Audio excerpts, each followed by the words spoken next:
بسم الله الرحمن الرحيم الحمد لله والصلاة والسلام على رسول الله وعلى آله وصحبه ومن والاه.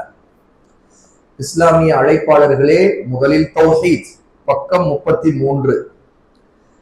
அந்த கால அரபிகளும் இந்த கால முஸ்லிம்களும்.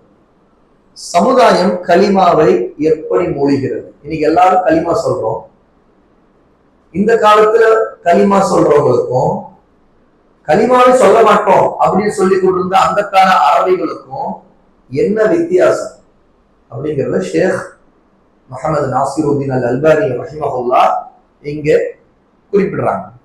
கவனியுங்கள், லா இலாஹ இல்லல்லாஹை புரிந்து கொள்வதில் அன்றைய சிலை வணங்கிகளான அரபிகளுக்கும் இன்றைய முஸ்லிம் அரபிகளுக்கும் மத்தியில் மிகப்பெரிய வித்தியாசம் இருக்கிறது.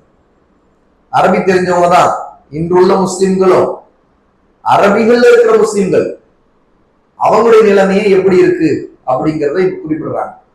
அரபி தெரிஞ்சிருந்த அரபுகள், ரசூலுல்லாஹ்வுடைய காலத்துல இருந்த முஷ்ரிக்குகள், அவங்க லா இலாஹ இல்லல்லாஹ் எப்படி புரிஞ்சுக்கிட்டாங்க?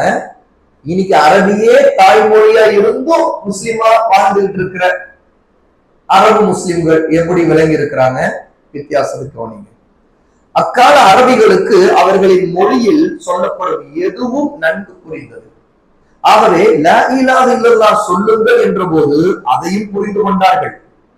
அதனால தான் அதை ஏற்க மறுத்தார்கள். அவங்களுக்கு தெரிஞ்சிருச்சு லா இலாஹ இல்லல்லாஹ் சொல்ல சொல்றாங்கன்னா ஏன் சொல்ல சொல்றாங்க, அதுக்கு அர்த்தம் என்ன, சொன்னா என்ன ஆகும், நம்முடைய கொள்கை எப்படி மாறி போகும், என்ன கருத்தை முன் வச்சு எதை ஏற்றுக்கொள்ளும்படி இவங்க சொல்றாங்க அப்படின்ட்டு அவங்க விளங்கிக்கிட்டாங்க. அதனால சொல்ல மாட்டோம் அப்படின்னு மறுத்தாங்க. இன்றோ இந்த முஸ்லிம் அரபிகளிடம் லா இலாஹ இல்லல்லாஹ் சொல்லுங்கள் என்று அழைக்கவே தேவையில்லை. அவர்கள் ஏற்றுக்கொண்டிருக்கிறார்கள். ஆனால் அதை புரிந்து கொள்ளாமலே சொல்லி வருகிறார்கள். காரணம், இவர்கள் எல்லாரும் அவரவரின் சிந்தனைகள், தத்துவங்கள், வழிமுறைகள், நம்பிக்கைகளுக்கு ஏற்ப லா இலாஹ இல்லல்லாஹ்வுக்கு அர்த்தம் சொல்கிறார்கள். எனவே மேன்மை மிக்க இந்த வாக்கியத்தின் சரியான அர்த்தத்தை இவர்களுக்கும் புரிய வைப்பது அவசியமாகிவிட்டது. இமாம் அல்பானி ரஹிமஹுல்லாஹ் பேசிக் கொண்டிருக்கிறது அரபுகளுக்கு முன்னாடி. அரபுகளாக இருக்கக்கூடிய அந்த மக்களிலேயே முஸ்லிம்களில் நிறைய பேர் லா இலாஹ இல்லல்லாஹ் எல்லாருமே சொல்றாங்க, ஆனா புரிஞ்சுக்கல. ஏன்னு கேட்டா அவங்களுக்குன்னு சில தத்துவங்கள், சிந்தனைகள் வச்சிருக்கிறாங்களே, ஏற்கனவே அவங்களுக்குள் இருக்கிற கொள்கைகள், அந்த கொள்கைகளுக்கு ஏற்றவாறுதான் இந்த லா இலாஹ இல்லல்லாஹ் அவங்க விளங்குறாங்க. நபி ஸல்லல்லாஹு அலைஹி வஸல்லம் அவர்கள் யாரை அழைத்தார்களோ அந்த ஆரம்ப கால அரபிகளுக்கும் இன்று உள்ளவர்களுக்கும் இடையே இது ஒரு அடிப்படை வித்தியாசம். அந்த அரபிகளிடம் லா இலாஹ இல்லல்லாஹ் சொல்ல சொன்னால் உடனே ஆணவம் பிடித்தவர்களாக மாறிவிடுவார்கள். குர்ஆனில் இது தெளிவாக இருக்கிறது. சொல்ல சொன்னா அவங்களுக்கு ஆணவம் வந்துடும், கோபம் வந்துடும். இன்னஹும் கானூ இதா கீல லஹும் லா இலாஹ இல்லல்லாஹ் யஸ்தக்பிரூன் வயகூலூன அஇன்னா லதாரிகு ஆலிஹத்தினா லிஷாயிரின் மஜ்னூன். அல்லாஹ்வை தவிர வணக்கத்திற்குரியவன் யாரும் இல்லை என்று அவர்களுக்கு சொல்லப்பட்டால் நிச்சயமாக அவர்கள் ஆணவம் கொண்டு கிப்ரு வந்துருமா. யஸ்தக்பிரூன் அப்படின்னா பெருமை, தற்பெருமை வந்து அவங்க கொண்டிருக்கிற மதம், அவங்க கொண்டிருக்கிற தெய்வம், அவங்க வணங்கி கொண்டிருக்கிற வழிபாடு, இதன் மீது அவங்களுக்கு ஆணவம் வரும். என்ன சொல்லுவாங்க? இப்படி சொன்ன உடனே லா இலாஹ இல்லல்லாஹ் சொல்ல சொன்னா என்ன, நாங்கள் பைத்தியம் பிடித்த ஒரு கவிஞருக்காக எங்களுடைய தெய்வங்களை உண்மையாக விட்டு விடுவோமா என்று கேட்கிறார்கள். ரசூலுல்லாஹ்வை கவிஞன்னு சொன்னாங்க, பைத்தியம்னு சொன்னாங்க. இப்படி ஒருத்தர் வந்து எங்களிடம் லா இலாஹ இல்லல்லாஹ் சொல்லுன்னு சொன்னா நாங்க சொல்லிடுவோமா? அதெல்லாம் எங்க தெய்வங்களை எப்படி விட்டுருவோம் அப்படின்னா என்ன விஷயம்? லா இலாஹ இல்லல்லாஹ் சொன்னா அவங்க அதுவரைக்கும் வணங்கி கொண்டிருக்கிற எல்லாவற்றையும் விட்டு விடணும், அல்லாஹ்வை மட்டும்தான் வணங்க வேண்டும்.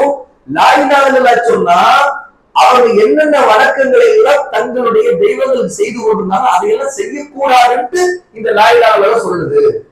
அப்போ லா இலாஹ இல்லல்லாஹ் சொல்லும்படி சொல்லக்கூடிய இந்த நபி இதெல்லாம் விட்டவர்களுக்காக லா இலாஹ இல்லல்லாஹ் சொல்ல சொல்றாரு அப்படின்னு அவங்க விளங்கிட்டாங்க. அதனால அவங்களுக்கு கோபம். ஆணவம் வந்துருது. என்ன நாங்க அப்படி விட்டுருவோமா? பெருமை, கர்வம், அகந்த. உடனே ரசூலுல்லாஹ் என்ன பேசுறாங்க? நீங்க ஒரு கவிஞர், நீங்க ஒரு பைத்தியக்காரன், நீங்க சொன்னதெல்லாம் நான் கேட்டுருவா அப்படின்னு. இதை நீங்க வழக்கத்துல நம்ம பல நேரங்கள்ல சத்தியத்தை சொல்லும் பொழுது அசத்தியவாதிகள் ஆணவத்தோடு நம்மிடம் மோத பார்ப்பாங்க. உடனே அவங்களுக்குள்ள ஆணவம். அதுதான் விஷயம். எப்பவுமே சத்தியத்தை நிராகரிப்பது கிபிரின் ஒரு அடையாளம். ஒருத்தனுக்கு கிபிர் இருக்குதா இல்லையா? நான் எனக்குலாம் பெருமை இல்லை, எனக்குலாம் ஆணவம் இல்லையே அப்படின்னு சொன்னா ஒருத்தன் வந்து கிபிர் இல்லாதவன் ஆயிடாது.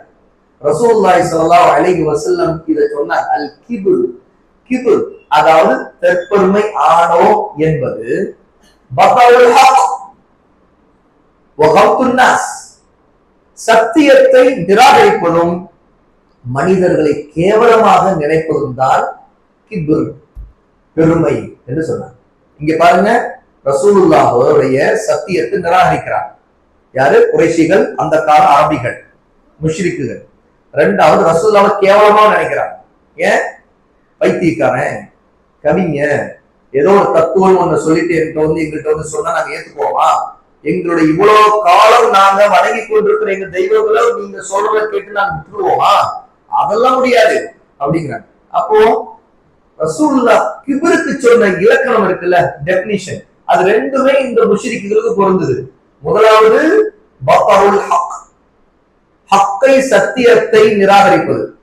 அதெல்லாம் நீங்க சொன்னா ஏத்துக்குமா? எங்க அறிவுக்கு இதுதான், எங்க குல கோத்திரத்துல இதுதான், எங்க ஊர் வழக்கம் இதுதான், எங்க ஷேக், எங்க இமாம், எங்களுடைய தலைவர் சொன்னது இதுதான், எங்களுடைய கட்சி பைலா இதுதான், நீங்க சொன்னா நாங்க ஏத்துக்குவோமா? அதை விட்டுருவோமா?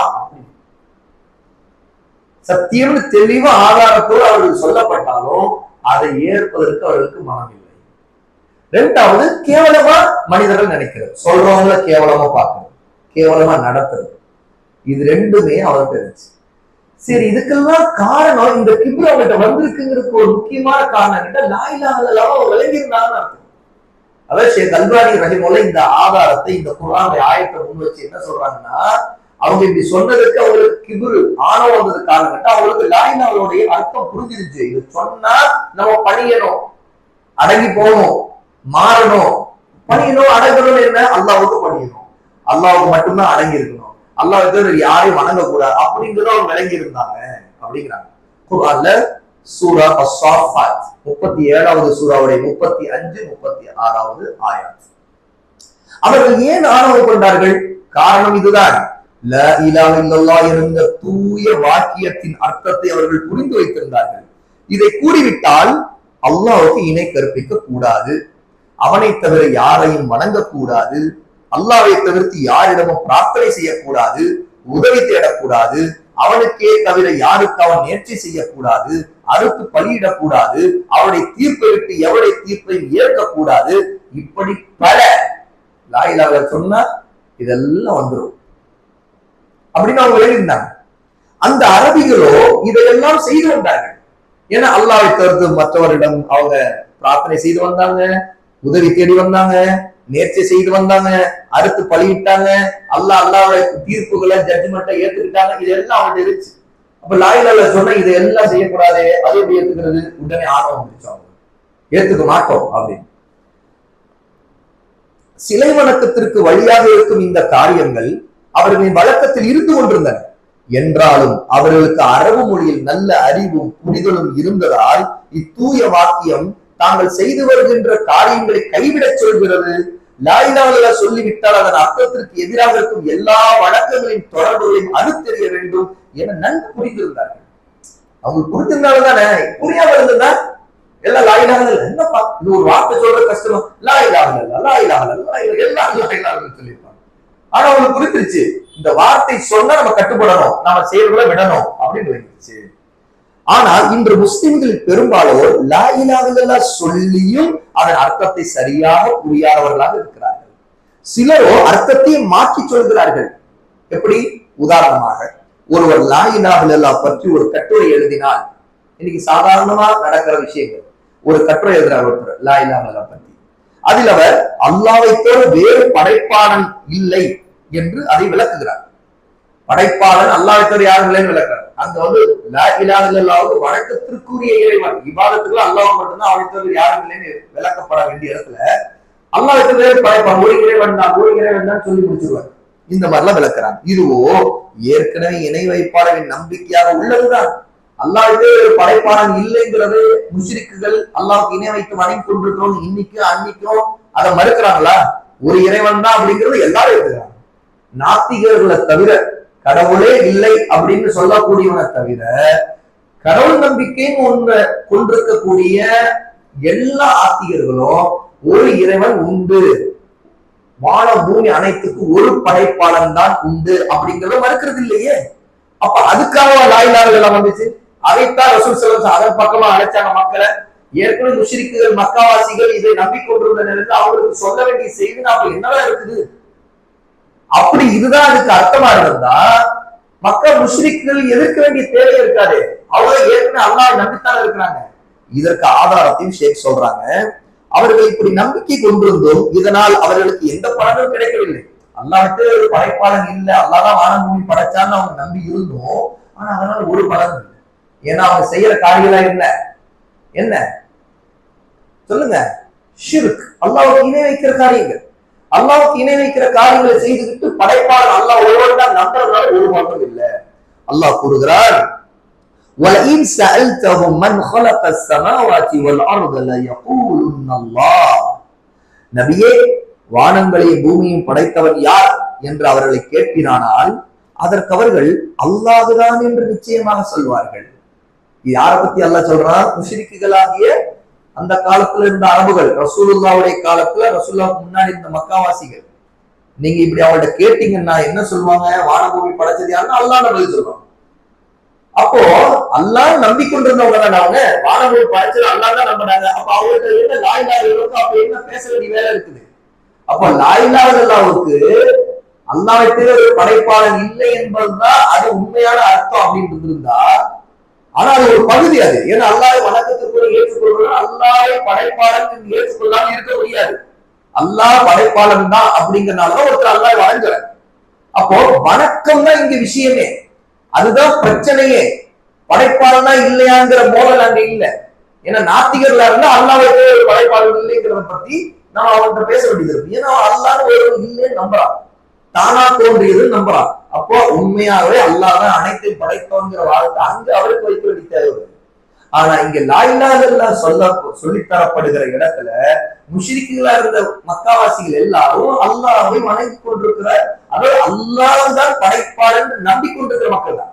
அவங்க அல்லாஹ்வை வணங்குவாங்க, அவங்க வணங்கி கொண்டிருக்கிற எல்லா சிலைகளையும் வணங்குவாங்க. அல்லாஹ் அவங்க மறுக்கவே இல்லை, ஏற்றுக்கொண்டுதான் இருந்தாங்க. அதை அல்லாஹ் குர்ஆன்ல சூரா அஸ்-சஜ்தா, சூரா லுக்மான் 31வது சூராவுடைய 25வது ஆயத்துல சொல்லி காட்டுறாங்க. இணை வைப்பவர்கள் இவ்வுலகத்தை படைத்தவர் அல்லாஹ்தான், அவனுக்கு இணை துணை இல்லை என்றே நம்பி வந்தார்கள். ஆனால் வணக்கம் என்று வரும்போது அதில் அவனுக்கு இணைகளை ஏற்படுத்தினார்கள். அகிலங்களின் இறைவன் ஒருவனே என நம்பினாலும் அவனை தவிர வேறு பலவும் வணக்க தகுதியானவையே என்று நம்பினார்கள். இதற்காகவே அல்லாஹ் அவர்களின் நம்பிக்கையை நிராகரித்து அவர்கள் அவனை விட்டு மற்றதை வணங்கி கொண்டிருந்ததாக கூறி காட்டுகிறார். அப்ப இந்த பிரச்சனை, அல்லாஹ்வை அவங்க நம்பி இருந்தோம், அவனுக்கு இணை இல்லை அப்படின்னு நம்பி இருந்தோம். ஆனா வணக்க வழிபாடுல எதுல இணை இல்லைன்னா படைக்கிறதுல ஆற்றல்ல வல்லமையில அல்லாஹ்வுக்கு யாரும் சமம் இல்லை, இணை இல்லைன்னு அவங்க நம்பிதான் இருந்தாங்க. ஆனா இபாதத்து வணக்கம்னு வரும்போது அல்லாஹ்வுக்கு இணையா மற்றதை வணங்கலாம், தவறு இல்லை, மற்றது வணங்கப்பட தகுதியானதுதான் அப்படின்னு நம்பினாங்க. அப்ப இந்த பிரச்சனை இருக்கிறதுனாலதான் அல்லாஹ்வுடைய ஈமான நிராகரிக்கிறாங்க. அந்த ஈமான் என்ன? அல்லாஹ் தான் படைப்பாளன்னு அவங்க நம்பி இருந்தாங்களே, அந்த ஈமான அல்லாஹ் நிராகரிச்சான். அதை குஃப்ருன்னு சொல்றாங்க. சொல்லிட்டு அவர்கள் மனைக்குள்ள மற்றதை காரணமா வச்சு அல்லாஹ் அவர்கள் காஃபிர்னு சொல்றாங்க. பாருங்க, والذين اتخذوا من دونه أولياء ما نعبدهم إلا ليقربونا إلى الله زلفى. எவர்கள் அல்லாஹ் அல்லாதவர்களை தங்களுக்கு பாதுகாவலர்களாக எடுத்துக் கொண்டிருக்கிறார்களோ அவர்கள் அந்த தெய்வங்கள் எங்களை அல்லாஹ்வுக்கு மிகவும் நெருக்கமாக்கி வைக்கும் என்பதற்காகவே தவிர அவர்களை நாங்கள் வணங்கவில்லை என்று சொல்கிறார்கள். எதுக்கு நீங்க இந்த இத்தனை அவுளியாக்கள், நல்லடியார்கள், மலக்குகள், ஜின்கள் இப்படின்னு பலரையும் வணங்குறீங்க, பல சிலைகளை வணங்குகிறீங்க அப்படின்னு அவங்கள்ட்ட கேட்டா, நாங்க அல்லாஹ்வை நெருங்குவதற்கு இதெல்லாம் எங்களுக்கு உதவும், இதுக்காகத்தான் இதை வணங்குறோம். அப்ப அல்லாஹ் வணங்குறத நோக்கம், அல்லாஹ் நெருங்குறத நோக்கம், அதுக்காக இதெல்லாம் வணங்குறோம் அப்படின்னு அவங்க பதில் சொன்னாங்க. சூரா ஜுமர் 39வது சூராவுடைய 3வது ஆயத்துல அல்லாஹ் சொல்றான், லா இலாஹ இல்லல்லாஹ் சொன்னால் அல்லாஹ்வை தவிர வணங்கப்படும் அனைத்தையும் விட்டு விடுவது அவசியம் என்று அந்த இணை வைப்பாளர்கள் நன்கு தெரிந்திருந்தார்கள். இன்றைய பெரும்பாலான முஸ்லிம்களோ லா இலாஹ இல்லல்லாஹ் என்றால் அல்லாஹ்வை தவிர வேறு கடவுள் இல்லை என்று விளங்கிக் கொண்டிருக்கிறார்கள். விளைவு, ஒரு முஸ்லிம் லா இலாஹ இல்லல்லாஹ் சொன்ன பிறகும் அல்லாஹ்வுடன் மற்றவர்களை வணங்குகிறார். லா இலாஹ இல்லல்லாஹ் சொன்னதின் மூலம் வெளியுலகிற்கு முஸ்லிமாக தெரிந்தாலும் கொள்கையை பொறுத்தவரை இணை வைப்பாளர்களை போலவே இருக்கிறார். அந்த முஷ்ரிக்குகள், அந்த காலத்து அரபுகள் தெரிஞ்சிருந்ததுனால சொல்ல மாட்டேன்னு மறுத்தாங்க.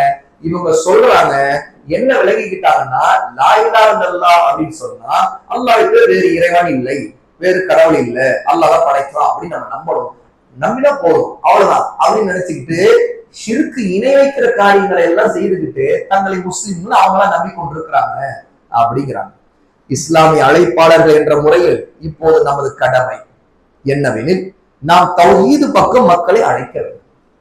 முஸ்லிம்களா இருக்கிறவங்களே இந்த நிலைமைக்கு இருக்கிறாங்க.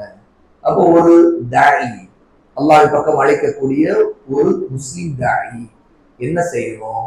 தௌஹீதின் பக்கம் மக்களை அழைக்க வேண்டும்.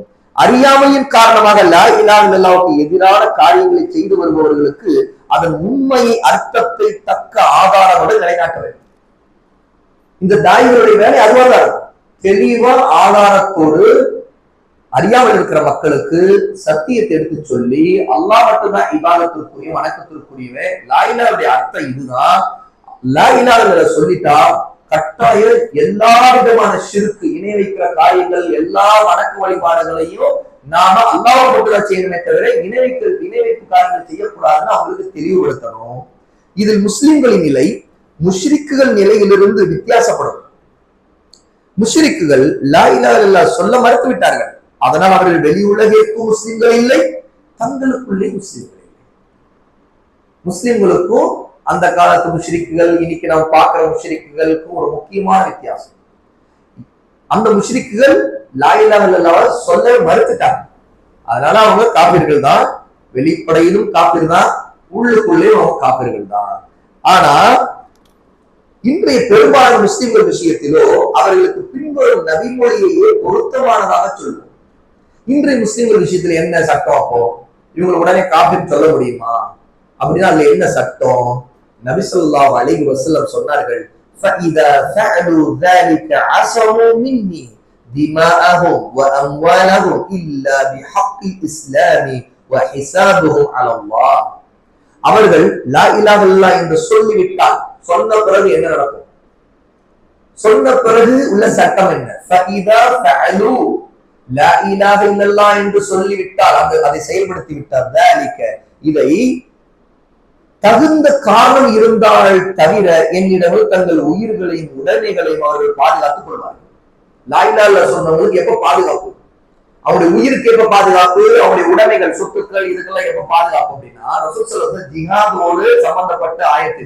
அதாவது ரசூல் ஸல்லல்லாஹு அலைஹி வஸல்லம் லா இலாஹ இல்லல்லாஹ் என்று சொல்லும் வரை இந்த மக்கள் மீது போர் புரிவது எனக்கு கடமையாக்கப்பட்டிருக்கிறது அப்படின்னு சொல்றாங்க. சொல்லிட்டு தான் சொல்றாங்க. அப்படி அவர்கள் சொல்லிவிட்டால் ஃபஇதா ஃபஅலு ذلك அஸமு மின்னி, என்னிடமிருந்து அவர்கள் பாதுகாப்பை பெற்றுக் கொள்வார், திமாஅஹும் அவருடைய ரத்தங்கள், அவருடைய உயிர்கள், அம்வாலஹும் அவருடைய செல்வங்கள், இதையெல்லாம் பாதுகாப்பா வச்சுக்கலாம். இல்ல எதை தவிர்த்துனா, எப்ப தவிர்த்துனா பிஹக்கில் இஸ்லாம், இஸ்லாமுக்குரிய உரிமையை கொடுக்கணும். இஸ்லாமுக்குரிய உரிமையை கொடுக்க மாட்டோம், ஹக்க கொடுக்க மாட்டோம் அப்படின்னா, அந்த தகுந்த காரணம் இல்லாம அவங்க இருந்தாங்கன்னா அப்போது அவர்களுக்கு பாதுகாப்பு இருக்காது. அவர்களை பற்றி விசாரணை அல்லாஹ்வின் பொறுப்பில் உள்ளது. என்ன உதாரணத்துக்கு, ஒருத்தர் மார்க்கத்துல ஒருத்தர் தண்டனை, மரண தண்டனை விதிக்கப்படுதுன்னா எப்போது விதிக்கப்படுது?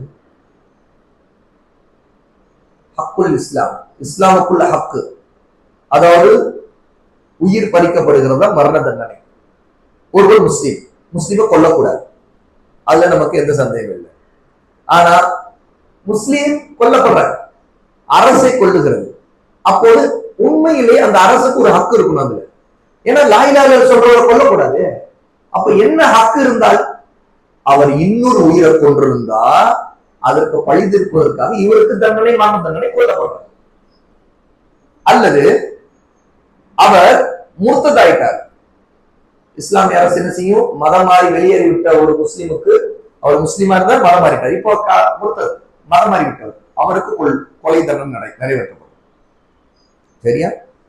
மூன்றாவது, அவர் முஸ்லிமுடைய ஜமாத்தை விட்டு வெளியேறிவிட்டார். அதாவது குறிப்பா இது கிளர்ச்சிய குறிப்பு. ஹவாரிஜிகள் ஏன் அலி ரலியல்லாஹு அன்ஹு மூலமா கொல்லப்பட்டார்கள் என்றால் அதுக்கு ஒரு காரணம். அவங்க முஸ்லிம்கள் தான், ஆனா அவங்க ஹவாரிஜிகளாக அலி ரலியல்லாஹுக்கு எதிராக ஒரு அமீருல் ஆட்சியாளர், இஸ்லாமிய ஆட்சியாளருக்கு எதிராக அவர்கள் போர் புரிந்தார்கள் கடுமையான முறையில. அவங்க இன்னும் சொல்ல போனா அலியவே காப்பிட்டு சொன்னாங்க.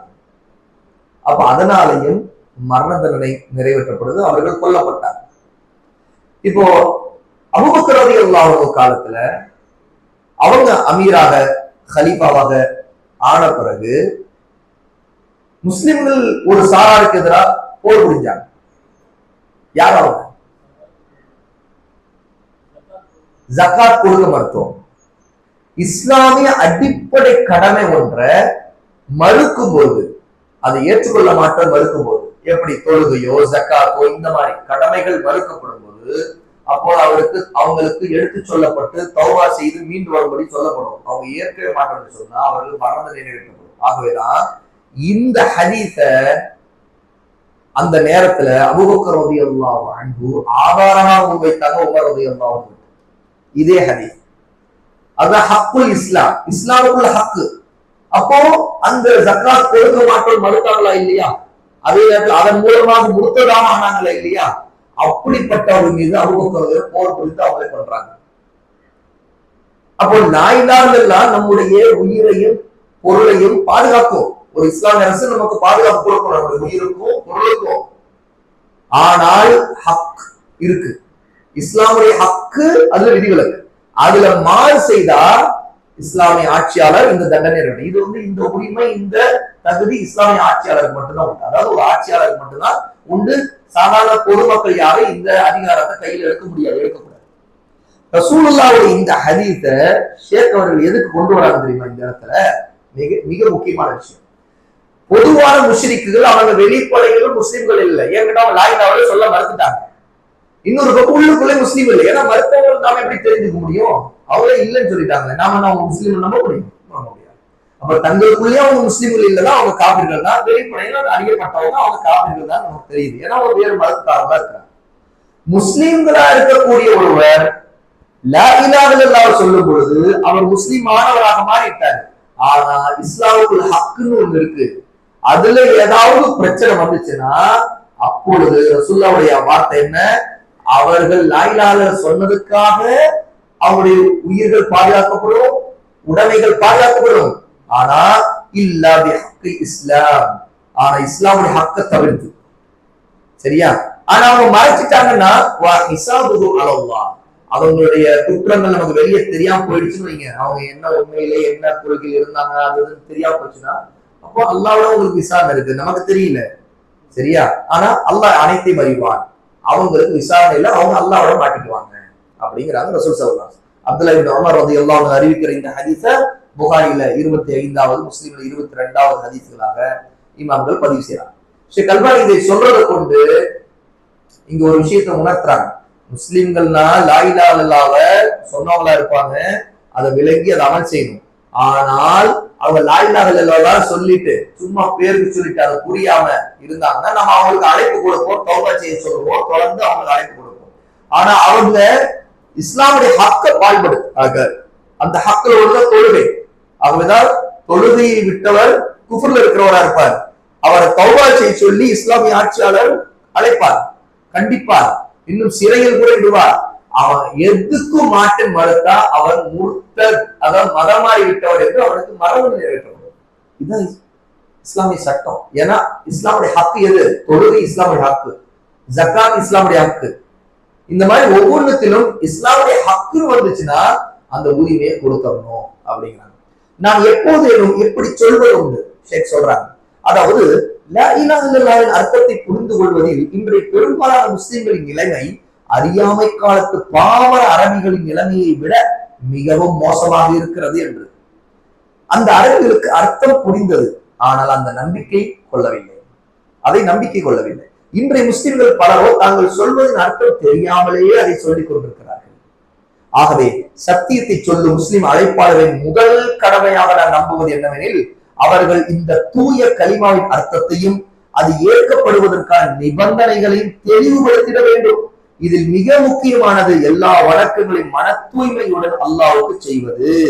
அதாவது அர்த்தத்தை தெளிவுபடுத்தணும், அதோட நிபந்தனைகளையும் தெளிவுபடுத்த வேண்டும் அப்படிங்கிறாங்க. இந்த புத்தகத்துடைய பக்கம் 111 போய் பாருங்க. அதுக்கான பின்னிணைப்பு குறிப்பு ஒரு கட்டுரையாக கொடுத்திருக்கேன். இதுல பாத்தீங்கன்னா கலிமா ஷஹாதாவுடைய நிபந்தனைகள், அதனுடைய அர்த்தம், நிபந்தனைகள் இரண்டுமே இருக்கு. சுருக்கமா இங்க நான் சொல்ல விரும்புறேன். முதல்ல கலிமா ஷஹாதாவுடைய அர்த்தம் லா இலாஹ இல்லல்லாஹ் என்பதற்கு லா மஅபூத பிஹக்கின் இல்லல்லாஹ். முந்தைய அமர்வுல சொன்னது போல வணங்கப்படுவதற்கு தகுதியான இறைவன் அல்லாஹ்வை தவிர யாரும் இல்லை. இதுல இரண்டு தூண்கள் இருக்கு. லா இலாஹ இல்லல்லாஹ்வுக்கு இரண்டு தூண்கள், அர்கான், ரெண்டு ருக்குன் இருக்கு. முதலாவது முதல் பில்லர் தூண் என்ன தெரியுமா? நஃபி. லா இலாஹ, நஃபியனா மறுக்கிறது, மறுத்தல் அப்படிங்கிறது முற்றிலும் மறுக்கிறது. லா இலாஹ வணக்கத்திற்குரியது எதுவும் இல்லைன்னு அர்த்தம். என்னென்ன இன்னைக்கு மக்கள் இலாகா ஆக்கி கொண்டு வணங்குறாங்க. இலாகன் என்ன? எதெல்லாம் வணங்கப்படுதோ அதற்கு பேர் இலாக. அரபியில ஒரு பொருள் வணங்கப்பட்டது என்றால் அந்த வணங்கப்படுகிற பொருளுக்கு இலாகன்னு சொல்லப்படும். ஏன்னா வணங்கப்படுகிறது அதனால. லா இலாஹ அப்படின்னா வணங்கப்படுவதே இல்லை, வணங்கப்படுவதற்கு அது தகுதி இல்லைன்னு அர்த்தம் இருக்கு. ஏன்னா வணங்கப்பட்டுக்கிட்டு தான் இருக்குது, வணங்கப்படுவதே இல்லை அப்படின்னா சூஃபிகள் அர்த்தத்தை பிரிச்சாங்க. வணங்கப்படுவதே இல்லைன்னா நீங்க எதை வணங்கினா அல்லாஹ் தான் வணங்குறீங்க அப்படின்ட்டாங்க. இது எப்படி எவ்வளவு பெரிய கூப்பு! சூஃபிகளுடைய கொள்கையில வஹ்தத்துல் வுஜூத், அல்லாஹ் எங்கும் இருக்கிறார், எதிலும் இருக்கிறார், அனைத்தும் அல்லாஹ்வாக இருக்கிறது, அல்லாஹ் அனைத்துமாக இருக்கிறார். இதுதான் வஹ்தத்துல் வுஜூத். வுஜூத்னா ஒரு பொருளுடைய உள்ளமை. அதாவது அந்த ஒரு பொருள் இருக்குன்னா அதுக்கு ஒரு வடிவம், அதற்கு ஒரு தன்மை எல்லாம் இருக்குது, அது வுஜூத். வஹ்தா அப்படின்னா ஒண்ணுன்னு அர்த்தம்.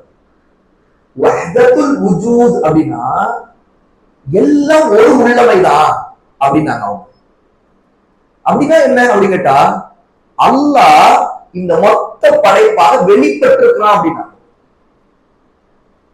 சூரியன் வெளிப்பட்டா ஒளி வெளிப்படுது, அப்படிதானே? சூரியன் உதிச்சிருச்சுன்னா ஒளி வருது. அவங்க என்ன சொல்றாங்கன்னா, அல்லாஹ் இருக்கிறாங்கல்ல, அதனாலதான் இந்த உலகமே இருக்கு. அப்படின்னா அல்லாஹ் படைச்சிருக்கான்னு சொல்ல வரீங்களான்னா, இல்ல இல்ல, அல்லாஹ் தான் படைச்சிருக்கான், ஆனா அல்லாஹ்வே வெளிப்பட்டுருக்கான். எப்படி ஒளி வெளிப்பட்டதுனால எல்லா பக்கமும் ஒளி பரவுதோ, அல்லாஹ் ஒருவன் இருக்கிறானா எல்லாம் அவனில் இருந்து வெளியே வந்திருக்குது. அப்போ இது எல்லாமே அல்லாஹ் தான்.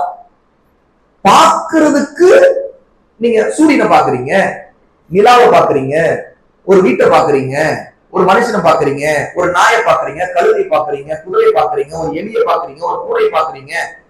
எதையும் நீங்க பாக்குறதுக்கு அதுக்கு ஒரு வுஜூத் இருக்குது. மரத்தை பாக்குறீங்க, ஓ தண்டு இருக்குது, கீழே அடியில வேர்கள் இருக்குது, ஒரு மேலே கிளைகள் இருக்குது, ஒரு இலைகள் இருக்குது பாக்குறீங்க. ஒரு மலையை பாக்குறீங்க, மலை எவ்வளவு பெரிதா இருக்குது, அதுலயும் மரங்கள் இருக்குது, ஒரு இவ்வளவு பெரிய பாறைகள் இருக்குது. ஒரு கடலை பாக்குறீங்க, எவ்வளவு தண்ணீர் இருக்குது. இது எல்லாம் ஒவ்வொரு வடிவத்தில் இருக்கிற வுஜூத். என்ன? அந்த வடிவங்கள் ஒவ்வொன்றும் ஒவ்வொரு தனித்தன்மையோடு இருக்குது.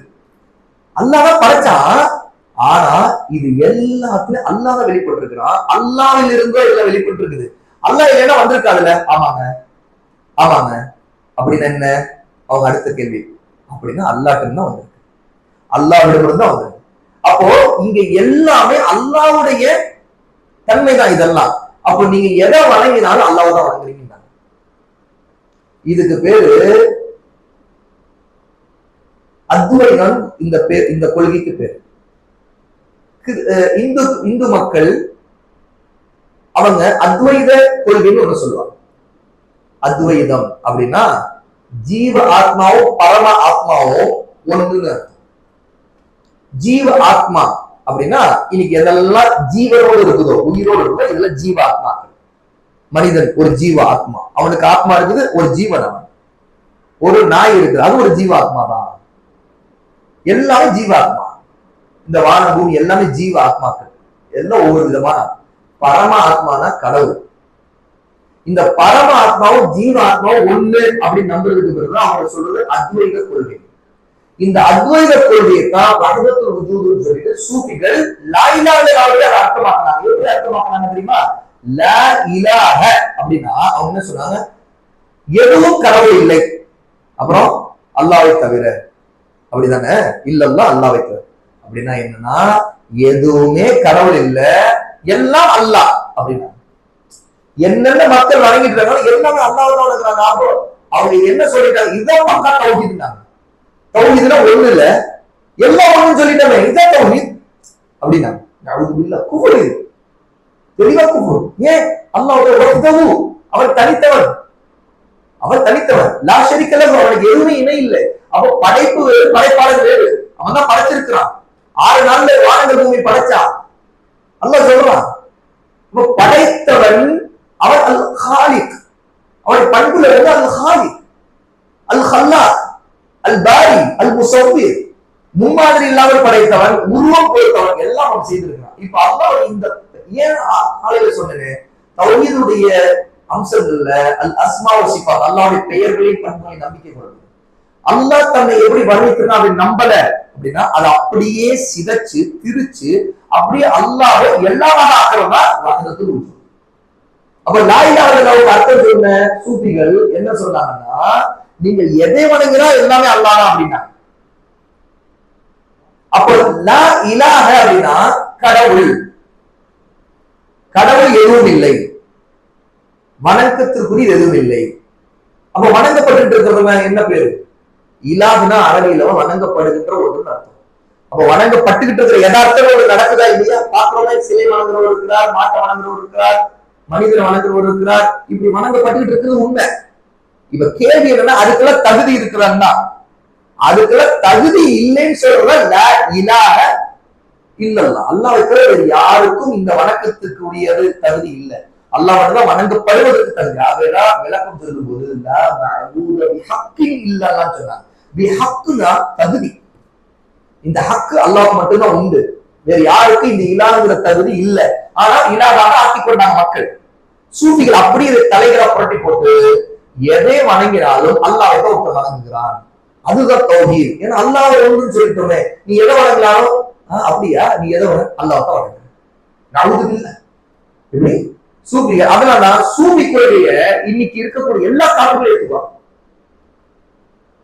எல்லா காப்பிர்களும் ஏகப்பட்டு ஏற்றுவாங்க. அவங்க போட்டு கருத்துக்கள் இருக்காரு. ஏன்னா சூஃபி கொள்கை ஒருத்தர் கொஞ்சம் படிச்சுக்கிட்டு உள்ள போனாங்கன்னா அவரும் தன்னை சூஃபின்னு சொல்லிடுவார். நான் சூஃபி தாங்க. ஏன்னா அவருக்கு இது ஏற்கக்கூடிய ஒரு வாசல் திறவு வச்சிருக்கு. ஏன்னா அவர் வணங்கக்கூடியத ஒரு சூஃபி பீர் இருப்பாரு, அவர் சொல்லுவாரு, நீங்கள் அந்த சிலையை வணங்கினாலும் அல்லாஹ்வைத்தான் வணங்குகிறீர்கள் அப்படின்பாரு. ஏன்னா எல்லாமே அல்லாஹ் தான், எல்லாத்துலயும் அல்லாஹ் தான்.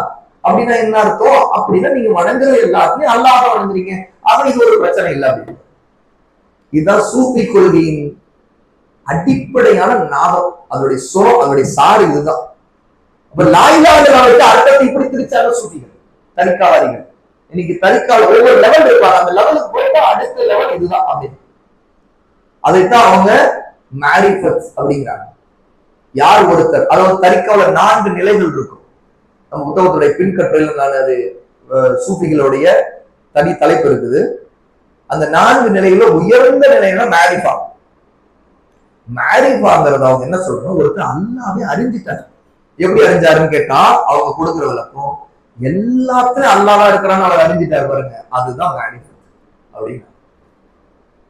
இதனுடைய விளைவு என்னன்னு கேட்டா எல்லாமே வணக்கத்திற்குரியதாக மாறிடும். அப்போ லா இலாஹ இல்லல்லாஹ்ல இந்த அர்த்தத்தை வச்சிருக்கிற சூஃபிகள் இருக்கிறாங்க, இவங்க மக்கா முஷ்ரிக்குகளோட மோசமானவங்க. ஏன்னா அவங்க கூட தான் இந்த வணங்கி கொண்டிருந்த தெய்வங்களை இவை எங்களுக்கு அல்லாஹ்வை பறித்து பேசுன்னு தான் நம்பினாங்க. அல்லாஹ்வை இப்படி வெளிப்பட்டிருக்க அவங்க நம்பல. படைச்சது யாரு கேட்டா அவங்க என்ன சொல்றாங்க? அல்லாஹ் வானவில் படைச்சாங்க. படைப்பாளர் நேரம் தான் நம்பினாங்க. படைப்பாளர் அல்லாஹ். அரிசின் அதிபதி யாருன்னு கேட்டா அல்லாஹ் பதில் சொன்னாங்க. முஷ்ரிக்குகளாகிய மக்காவாசிகள் அந்த காலத்துல அரிசியை நம்பியிருந்தாங்க, குர்சியை நம்பியிருந்தாங்க. அரிசி அல்லாஹ்வுடைய மகத்தான படைப்பு, அதுதான் எல்லா படைப்புகளும் பெரிய படைப்பு நம்பியிருந்தாங்க. ரசூலுல்லாஹ் வரதுக்கு முன்னாடி அவங்களுடைய நம்பிக்கை. ஆனா சூஃபிகள்கிட்ட அரிசி அல்லாஹ் எங்க இருக்கிறான்னு கேட்டா அரிசிக்கு மேல உயர்ந்து இருக்கிறான்னு சொல்ல மாட்டாங்க. அல்லாஹ் எங்க இருக்கிறார்? அரிசிய பூமியில இருக்குப்பாங்க. எங்க காட்டுகின்றனா இந்த பூமி அல்லாஹ்வுடைய அரிசி தான், எல்லாமே அரிசிதான். அப்புறம் அப்படி கேட்டா எனக்குள்ளே அரிசி இருக்குன்றாங்க. சட்டுன்னு எவ்வளவு மோசமான கொள்கை குப்புறு. அதனால சூஃபிகளை விட இந்த அல்லாஹ்வுடைய பண்புகள் விஷயத்துல வழிகட்டு போல ஒரு மோசமான புத்தகை யாருக்கு அந்த அளவுக்கு மோசமான. அல்லாஹ்வுடைய ஒளி எங்கும் பரவி இருக்குது. அல்லாஹ்வுடைய ஒளியும் பரவி. ஏன்னா அல்லாஹ் நூறு சமாவாக்கி கொண்டாலும் அல்லாஹ் சொல்லியிருக்கோம். வானங்களின் பூமியின் இறைவன், வானங்களின் பூமியின் ஒளி அல்லாஹ் சொல்லியிருக்கா அப்படின்னு சொல்லிட்டு அந்த ஆயத்துக்கு தவறான விளக்கம் கொடுத்து அவங்க என்ன பாருன்னா எல்லாமே அல்லாஹ்வுடைய ஒளியில தான் இருக்குது. எல்லாமே அல்லாஹ்வுடைய ஒளி தான். இருட்டு கூட அல்லாஹ்வின் ஒளி தான்.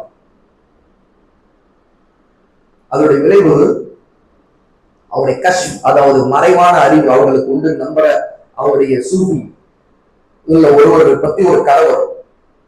தப்லீக் ஜமாத்துடைய அமல்களின் சிறப்புகள் புத்தகத்துல அந்த கதை இருக்கு. இந்த புத்தகத்துல கூட அந்த பக்கத்தை நான் குறிப்பிட்டிருப்பேன். அதுல ஒரு கதை வரும். பக்கம் 97 அல்லாஹ்வின் ஒளி கழிப்பிடத்திலான ஒரு தலைப்பு இருக்கு பாருங்க. அவங்களுடைய அமல்களின் சிறப்புகள்ல பக்கம் 380 அது இருக்குது. சூஃபி சீடர் ஒருவர் தரையில் எல்லா இடங்களிலும் அல்லாஹ்வின் ஒளிமயமான காட்சியை கண்டு கொண்டிருந்ததால் பல நாட்களாக சிறுநீர் கழிக்காமலே இருந்து வந்தார். இது சூஃபி கதையில் ஒன்று. அமல்களின் சிறப்பு புத்தகம் 380 பக்கத்துல இருக்குது. சுப்ஹானல்லாஹ், அல்லாஹ் இவ்வளவு பரிசுத்தமானது. அல்லாஹ்வுடைய ஒளிய அவர் பூமியில பார்க்கிற அளவுக்கு அவருக்கு வந்து ஒரு திறமை வந்துருச்சு. அந்த மாதிரி ஒரு தன்மை வந்துருச்சு. பார்த்தா எல்லா இடத்துலும் அல்லாஹ்வின் ஒளி ஒண்ணுக்கு போக முடியல அவரால். ஏன்னா அல்லாஹ்வின் ஒளி மேலேயே அவர் வந்து ஒன்று கடிக்க வேண்டியது வந்துருமே. ஆனா அதுக்கு பிறகு என்ன ஆச்சுன்னு அவங்க கதையில சொல்லல. சரியா? ஒண்ணுக்கு போகாட்டி கடைசியில ஒரு மனுஷன் என்ன ஆவான்? சிட்னி செயல் இருந்து கடைசியில கிட்னி கல் வந்து பெட்ல படுத்திருப்பான். அப்புறம் அவனுக்கு புரண்டிருப்பான், கத்திருப்பான், கொண்டு இருப்பான். அதுக்கு பிறகு அவரே மீறி ஒண்ணுக்கு வந்துச்சா என்னன்னு தெரியல. எவ்வளவு குஃப்ரான கதை பாருங்க. இந்த கதை அப்படியே ஒரு ஓட்டத்துல தப்லீக் ஜமாத் மக்கள் அறியாமையில அப்படின்னு சொல்லி படிச்சு போயிடுவாங்க. இது குஃப்ர். இது அல்லாஹ்வின் ஒளிய அவர் எல்லா இடத்துலயும் பார்த்தாலும் எங்கடா ஒண்ணுக்கு போறது அவருக்கு தெரியல. ஏன்னா ஒளி மேலேயே அல்லாஹ் ஒளி மேலேயே அடிக்கிறது. நிலத்துல போய் ஒண்ணு கடிச்சா அங்க அல்லாஹ்வின் ஒளி இருக்குது, எப்படி அடிக்கிறது அப்படின்னு நினைச்சிருக்காரு. இவருக்கு பொய்யான இட்டு கட்டப்பட்ட சைத்தானிய கதை பார்த்தீங்களா? இதெல்லாம் சைத்தான உருவாக்கு. சூரிய பெரிய சைத்தான். இவங்க எவ்வளவு பெரிய சைத்தான்னா எல்லா வழிகட்ட பிரிவினர்களையும் கெடுத்தவங்க இவங்கதான். கொஞ்சம் கெட்டுருவாங்க, இன்னும் நல்லா கெடுத்துருவாங்க. ஷியாக்கள் கொஞ்சம் கெட்டிருந்தாங்க, சூஃபிக்கு கொஞ்சம் உள்ள நுழைஞ்சு மொத்தமா நாசமா போனாங்க. இப்படியே ஒவ்வொரு கூட்டத்தார் வழிகட்ட கூட்டத்தார் இன்னும் நாசமா போறதுக்கு இதுதான் சூஃபி கொள்கைதான் வழிகேடு. எல்லா வழிகளுக்கும் முக்கியமானது. இன்னைக்கு எல்லா ஷிர்க்குக்கும் தர்காக்கள் அடங்கி இருக்கிறவங்களை பத்தி வரக்கூடிய கராமத் கதைகள், அற்புத கதைகள், எல்லா பொய்களுக்கும் இவங்க தான் காரணமா இருக்கும். ஏன்னா இவங்களுடைய கொள்கை கிட்ட எல்லாம் அல்லாஹ் மட்டும்தான் இருக்கிறான். அதனாலதான் ஒரு உச்சகட்டம் நானே அல்லாஹ் அப்படின்னு சொன்னாரு மன்சூர் அல்லாஹ் அப்படிங்கிற ஒரு சூஃபி. மரணதண்டனை நிறைவேற்றப்பட்டுச்சு, ஆனால் ஹக் அப்படின்னு சொல்ற மன்சூர் அல்லாஹ்.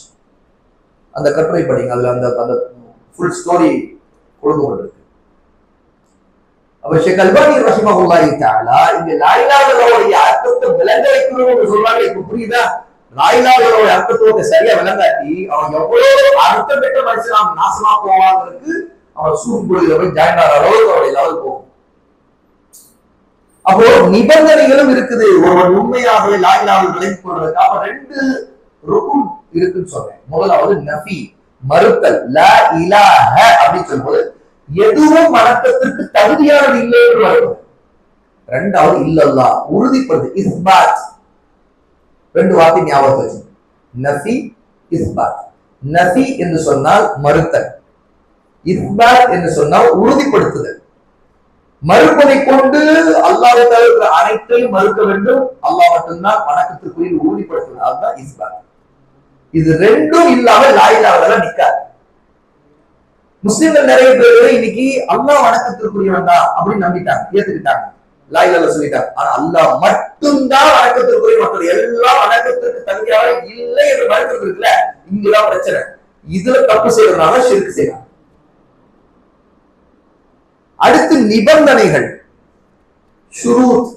லா இலாஹ இல்லல்லாஹ்வுடைய நிபந்தனைகள். முதல் நிபந்தனை அல் இல்ம், அறிவு. ஒருத்தர் புரிஞ்சுக்கவே இல்லை லா இலாஹ இல்லல்லாஹ், லா இலாஹ இல்லல்லாஹ் சொல்லி பலன் இல்லை, அது ஏற்றுக்கொள்ளாது. புரிஞ்சுக்கிட்டதுனாலதான் அரபு முஷ்ரிக்குகள் மறுத்தாங்க, நான் சொல்ல மாட்டோம் அப்படின்னு. 2வது நிபந்தனை அல் யகீன், உறுதிப்பாடு. புரிஞ்சுக்கிட்டாச்சு, உறுதியா அதன் மீது நிலையா நம்பிக்கை கொண்டு உறுதியோடு இருக்கும். இது 2வது. 3வது நிபந்தனை அல் கபூல், மனப்பூர்வமாக லா இலாஹ இல்லல்லாஹ் ஏற்றுக்கொள்ளும். நிர்பந்தத்தில் இல்லை, அல்ல சும்மா பேருக்கு இல்லை, மனப்பூர்வம் ஒருத்தர் ஏற்றுக்கொள்ளும். லா இலாஹ இல்லல்லாஹ் சொல்லுவோம், அல்லாஹ் மட்டும்தான் வணக்கத்திற்குரிய, அல்லாஹ் வேற யாரும் வணக்கத்திற்குரிய இல்லை, வேற எதுவும் வணக்கத்திற்கு தகுதியானது இல்லைன்னு அவர்கள் மனப்பூர்வம் ஏற்றுக்கணும். 2மே ஏற்றுக்கணும். அல்லாஹ் தான் வணக்கத்திற்குரியவங்கிறதை மனப்பூர்வம் ஏற்றுக்கொள்ளும், மற்ற எதுவும் வணக்கத்திற்கு தகுதியானது இல்லைங்கிறதை மனப்பூர்வம் ஏற்றுக்கணும். 4வது நிபந்தனை அல் இன்கியாத். அல் இன்கியாத் என்று சொன்னா கட்டுப்படுது. சொல்லியாச்சு, கட்டுப்படாது. கட்டுப்படாத ஒருத்தன் இணை வைக்கிறான் அப்படின்னா அவன் உண்மையில லா இலாஹ இல்லல்லாஹ்வுடைய நிபந்தனை, அதனுடைய கண்டிஷனை பூர்த்தி செய்யவில்லை. 5வது நிபந்தனை உண்மையாக இருத்தல், அஸ்ஸித்க். உண்மையா இருக்கணும், அல்லாஹ்வுக்கு உண்மையா இருக்கணும். அவன் தான் உண்மையில வணக்கத்திற்குரியவங்கிறதுல அதுல நயவஞ்சகம் இருக்கக்கூடாது, போலித்தனம் இருக்கக்கூடாது, நடிக்க கூடாது. 6வது நிபந்தனை அல் மஹப்பத், நேசம் இருக்கணும்.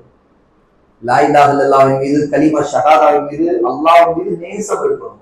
அல்லாஹ்வை உண்மையில் நேசிச்சு வணங்கணும். அப்படி என்றால் என்ன? இன்னைக்கு மக்கள் வணங்குகின்ற அனைத்தையும் வெறுக்க வேண்டும், அந்த வணக்கத்தை வெறுக்க வேண்டும், அது வணக்கத்திற்கு தகுதியானது இல்லை என்று வெறுக்க வேண்டும். 7வது நிபந்தனை அல் இஹ்லாஸ், மன தூய்மை. உண்மையா அல்லாஹ்வுக்காக லா இலாஹ இல்லல்லாஹ் சொல்லணும். அதுல உலக ஆதாயம், பாராட்டு, புகழ்ச்சி இதுக்காக தான் இருக்கக்கூடாது. அல்லாஹ்வின் முகத்திற்காக ஒருவர் லா இலாஹ இல்லல்லாஹ் சொல்ல வேண்டும். கொஞ்சம் விரிவா நீங்க அவருடைய ஆதாரங்களோடு அந்த நிபந்தனைகளை படிக்கிறதுக்காக பின்னிணைப்புல அந்த தலைப்பை கொடுத்திருக்கிறோம், படிச்சுக்கணும் இன்ஷா அல்லாஹ். அப்போ ஷேக் அல்பானி ரஹ்மத்துல்லாஹி சொல்றாங்க, இது மிக முக்கியமான எல்லா வணக்கங்களையும் மன தூய்மையுடன் அல்லாஹ்வுக்கு செய்வது. இணை வைப்பாளர்களை பற்றி கூறும்போது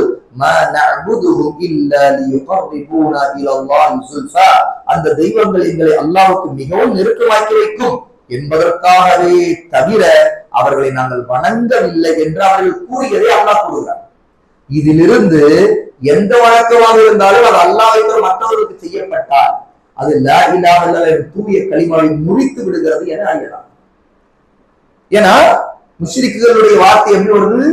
அல்லாஹ்வுக்கு நெருக்கமாக்கி வைக்கணுங்கிறதுக்காகத்தான் நாங்க அந்த தெய்வங்களை, அவுலியாக்களை, மலக்குகளை வணங்கினோடு சொல்றாங்க. ஷேக் சொல்றாங்க, இதுல இருந்து ஒண்ணு தெரியுது, இபாதத் எதுவா இருந்தாலும் அல்லாஹ்வுக்காக மட்டும்தான் இருக்கணும், மற்றவர்களுக்கு அது செய்யப்பட்டா லா இலாஹ இல்லல்லாஹ் சொல்லி அர்த்தம் இல்லை, அது முடிஞ்சிச்சு, அவுட் அப்படிங்கிறாங்க. இதத்தான் ஷேக் அல்பானி அந்த காலத்து அரபிகளுக்கு இன்றைய உள்ள முஸ்லிம்களுக்கு வித்தியாசம் குறிப்பிடுறாங்க. முஸ்லிம்களுக்கு இந்த அறிவே இல்லையே அப்படிங்கிறார். அப்ப இந்த நிலைமைக்கு முஸ்லிம்கள் ஆன பிறகு தாவா எவ்வளவு முக்கியமா சரியான மண்வெட்டுப்படி செய்ய வேண்டிய தேவை இருக்குது, அதை சிந்திச்சு பாருங்க அப்படின்னு உணர்த்துறாங்க. அடுத்த தலைப்புல பாருங்க, 38வது பக்கம்.